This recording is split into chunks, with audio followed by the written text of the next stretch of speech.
ubumwe community center TV niyo kurikiye muri uyu mwanya. Uno munsi n'ubundi ntabwo tujya kure y'iki kigo gisanzwe cyita ku bantu bafite ubumuga. Turahajya tureba babamo n'impano bafite. Nguhaye ikaze. Iyo ugeze mu mujyi wa Gisenyi by'umwihariko ukagera ahitwa Petite Barriere, uyu nguyu ni umupaka mutuza u Rwanda na Repubulika Iharanira Demokarasi ya Kongo. Warangiza ugaca iburyo bwawe ugera ku kigo cyitwa Ubumwe Community Center. Intego yacyo ihagarariye izindi ni ukwita no gufasha abantu bafite ubumuga mu buryo bwose bushoboka. Ubwo twahageraga mu masaha ya mu gitondo twahasanze umusore witwa HAKIZIMANA Evariste. Afite ubumuga bw'ingingo, gusa ntibimubuza gukora ibijyanye n'impano we yiyumvamo kandi anahamya ko azazi kuza ku rwego rwisumbuye. Iki ni ikiganiro kirambuye twagiranye. Amazina yanjye banyita HAKIZIMANA Evariste, nkaba nguruka ku Nyundo, Kagari katera imbere. Tugusanze ahangaha ku kigo cy'Ubumwe Community Center kubera iki wahaje? Byaciye mu zinzira kugira ngo uburi ahangaha? Turabizi ni ikigo gisanzwe cyita ku bantu bafite ubumuga, ariko mu by'ukuri ahangaha wahageze gute, ryari? Ngihagera banzanze mu rugo bisanzwe, bambyatinze n'ibyo kwiga uve mu rugo. Tugiye itariki ngahera 30 gutyo. Tubwira umwaka wari ryari? Ukuntu bakinza n'ahantu haje bambyati ngo n'uzazaba mu kigo umenye kusobanukirwa ibintu byinshi, utabaye ahantu hameze neza nta kintu wahamenya ibintu byinshi. So handi rero umuntu agira aba yigunze mu rugo, akaguma mu mbuga ndatembere, duharanira kuza mu kigo community center tukabasha tukamenya byinshi byimbitse. Ufite ubumuga, nuwe bumuga ufite? Bwaje ingingo ibiri. Ufite ubumuga bw'ingingo. Bwaje ryari? Ese niko wavutse? Hari ukubona hanga kuri televiziyo ya Ubumwe Community Center akibaza atese Evariste niko yavutse cyangwa bwaje nyuma ubumuga tumubonana? Gitangira kubimenya nawe mfite imyaka 4. Amaguru garuma, kazagarashonga gakazagaruma, mbese ku buryo wafata ngo uruko gatuvunamo nta maraso. Byaje ufite imyaka 4, ni ukuvuga ko wavutse udafite ubumuga? Ugeze ku myaka 4 nibwo byatangiye kugaragara. Muri icyo gihe cyo kuba ufite imyaka 4 byatwaye igihe kingana iki kugira ngo noneho tube tukubona ukomeza uko nguko? Ese kuva kuri iyo myaka 4 ni ibiki byakurikiyeho ku buzima bwawe nka Evariste? Ubuzima bwo nahuye nabwo byari bigoye. Igiye mu bitaro yani Gisenyi, umuntu araza arambwira ati uyu muntu kuri kumuhereza amaraso bizakugeza kuki, mute wigendera umute mu bitaro. Ndabwiraga ko ari kuguha amaraso? Mere nda amaraso. Mere no wambashije muri byinshi. Amaraso aho ngaho ntabwo nsobanukiwe. Amaraso gute? Amaraso kwa kuntu ufite amaraso ufite kaguhereza muri serum kugira ngo ubashe kugira amaraso ndayo ufite mu mubiri. Komeza. Noneho umuntu araza aramubwira ati uyu muntu mute mu bitaro wigendere kuko ndakintu azakumarira. Amera aravuga ati niyo wavuga ibyo byose umwana wanjye ngomba kumwitaho, agira icyo nabazangezaho, mbese nawe icyo azigezaho, ariko natamutaye mu bitaro mu mwana wanjye ndanamwanga. Ubwo n'ubuzima bwo mu bitaro wabayemo igihe kingana iki? Igihe icyo gihe bino bitaro bikigera kubera namanje kuri bya bitaro by'ijya ruguru hara ku Nyundo bakibyimura kubera barabivuguruye hashize igihe muri 2000 mwavuye ku Nyundo muze ku bitaro bya bikuru bya Gisenyi.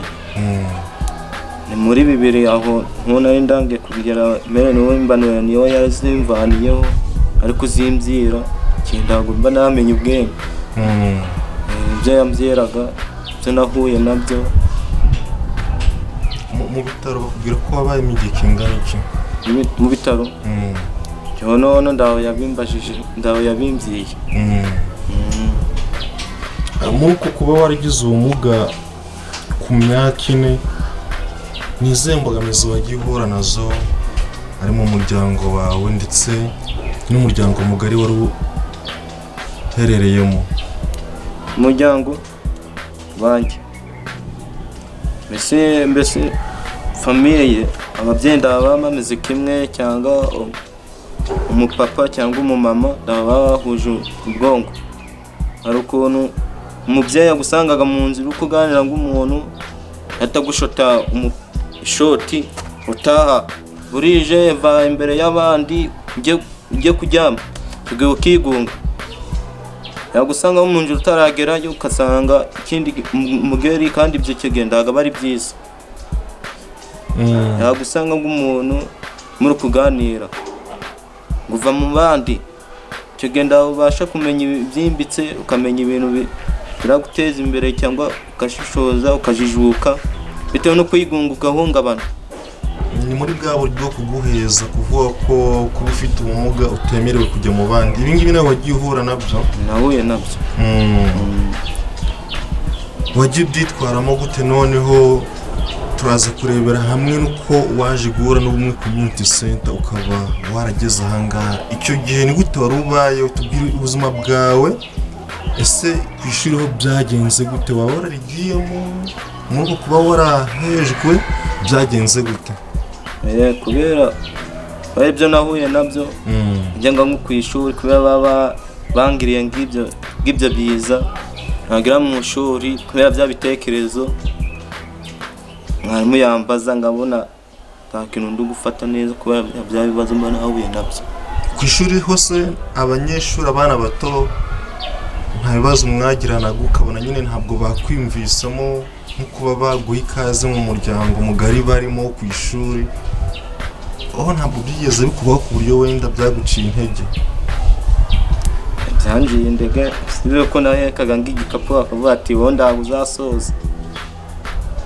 ndabuzasoza ndaguteze kuzarangiza n'abana bo mu bambere bakavuga ati umuntu uri kwigana n'abantu mu bambere ufite imyaka 20 icyo gihe wagera kuko ibikandera ndakongera gusubirayo kumva bikagutera ipfunwe. Bikandera stress nyinshi bingere ku ndego ngiye abandi. Ubwo waje gufata umwanzuro kuva mu ishuri cyangwa warihanganye urakomeza nubwo wahuraga n'ibyo byose? Narihanganye njyayo zandajyayo byimbitse zandagana no kumenyana nabo kubera ari ubwa mbere imvura yagwa ndimbashe kugerayo ndatanziba kubera mu rugo na ahantu hakazamuke haranyerera zingereyo ariko kuva baramfashije umuyobozi kangeza hano ubundi kumva ari neza ndakibaza. Ugarukiye mu wakangaye kuri ubwo buryo wizemo busa nk'ubugoranye warihanganye n'ibyo wize imyaka ingahe? Kubera gupfa kwimura nabonaga mwarimu ahise yinyimura vuga ati ni wenda natsinze kubera stress nyinshi ngavuga ati meza natsinze kubera kugira ngo kuvana mu bandi no kugira ngo abona umwanya kugira nawe uve mu bandi uri kugenda uri kwimuka kandi icyo genda ndakintu wafashe ni wenda ugire cyumenye. Nukuvuga ngo bakunze kwimura ukava mu mwaka ukajya mu wundi ariko amanota yawe ari hasi ndakintu uramenya kizima. Waje kumenya gute ko bakwimuraga kandi nta bumenyi ufite? Ni gute waje kubivumbura? ko nabivumburaga nuko naherazaga umuntu akareba muri birote akavuga ati wowe bapfuye kukwimura ide muri mwarimu yasizeho sinye ngo watsinze kandi icyo gihe watsinzwe kugira ngo wishime kandi icyo gihe ndamba nishimye icyo gihe ndana nishimye. Byaje kurangira gute iby'ishuri noneho kumva wazamurwaga mu ntera ariko noneho utabikwiriye ni gute byaje kurangira?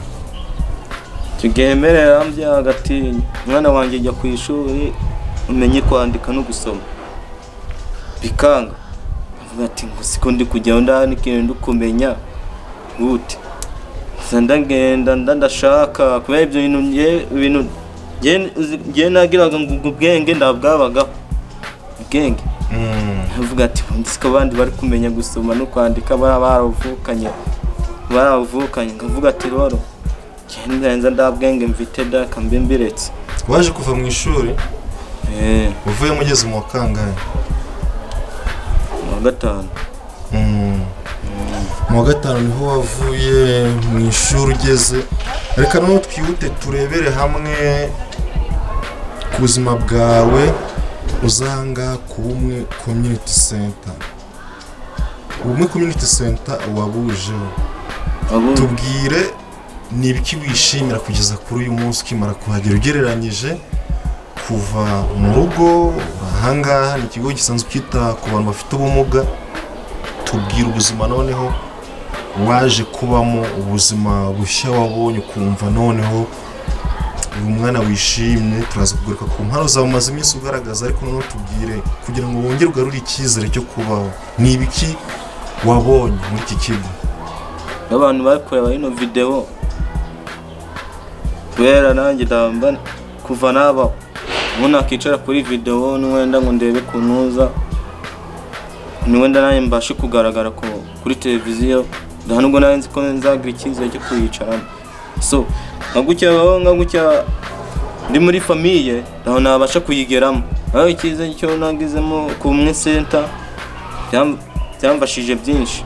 Icyo gihe mba ndi gukururuka hasi imvura ikanyagira ndi gukambakamba nkagenda imvura ikanjakiriza mu nzira, ariko buno ndishimye cyane. Ubu ngubu ho bimeze bite? Ubu ngubu naho imvura yakunyagira niba itakunyagira ni ukubera iki? Imvura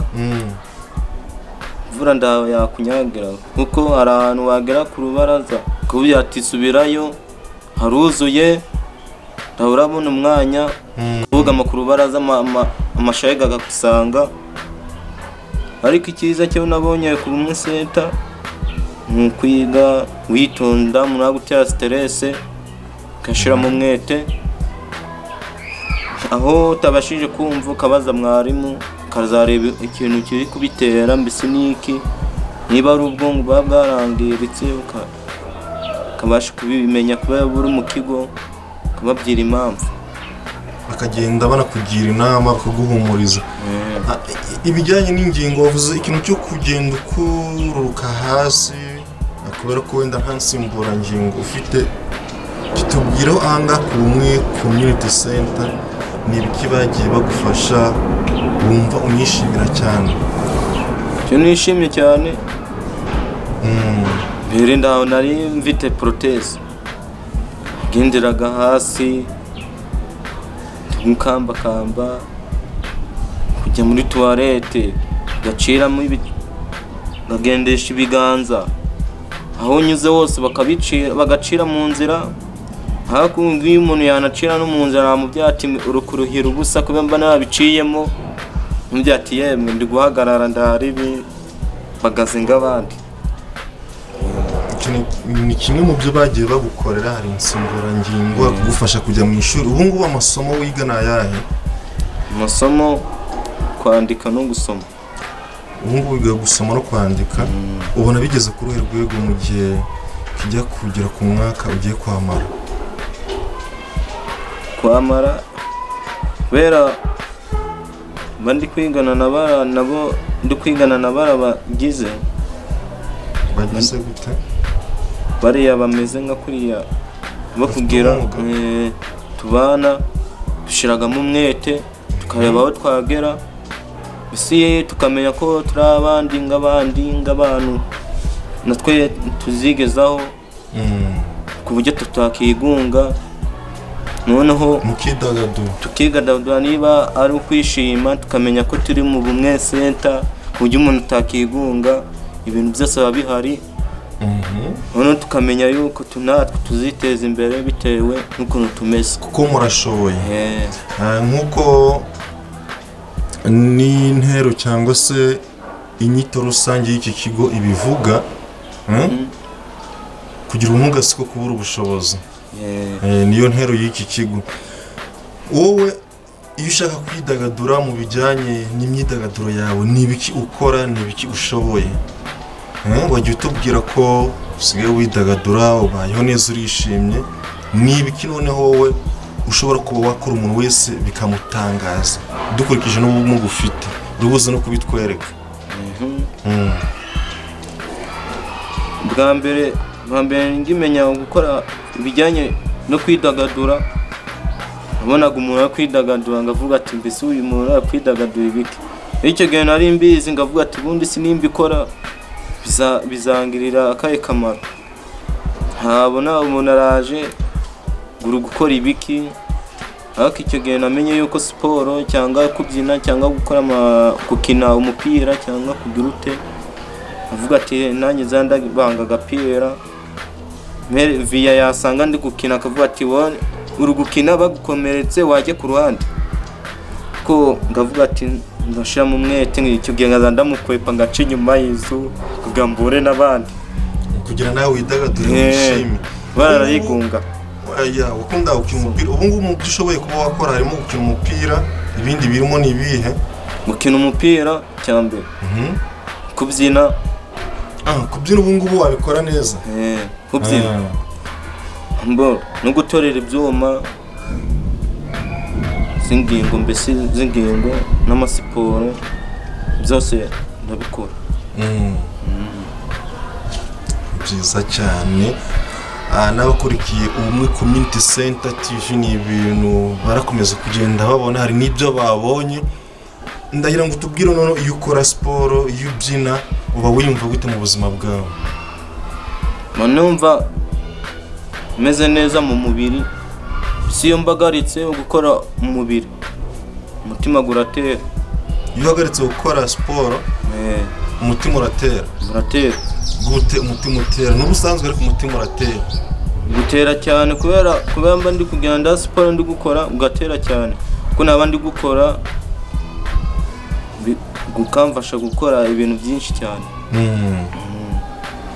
Yes, dusoza none wumva ari iyihe ntego ufite mu buzima bwawe uretse biriya byose wiga n'izo mpano ufite, wumva wenda uzabibyaza iki ejo hawe hazaza?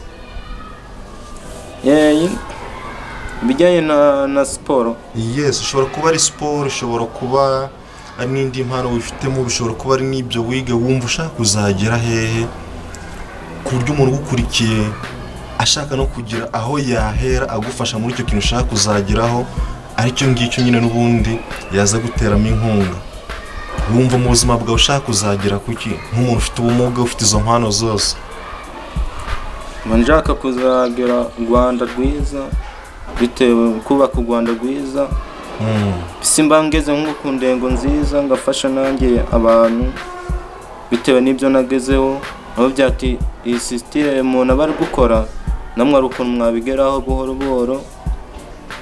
Bise umuntu uba ufite ingingo z'amaguru cyangwa ufite ingingo z'amaboko cyangwa ufite ingingo kutabona, yabimenya akamenya yuko abamugaye twebwe ko dushoboye, kujya natwe turi abantu bafite speed,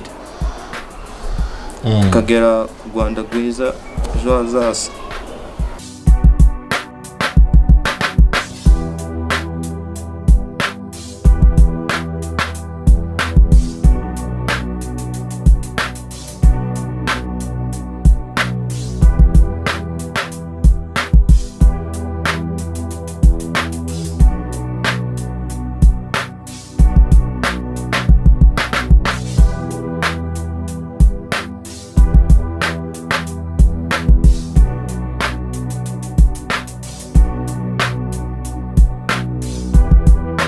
abanyempano bari muri iki kigo ni benshi, tuzagenda tubakwereka umwe ku wundi. Kugira ubumuga siko kubura ubushobozi.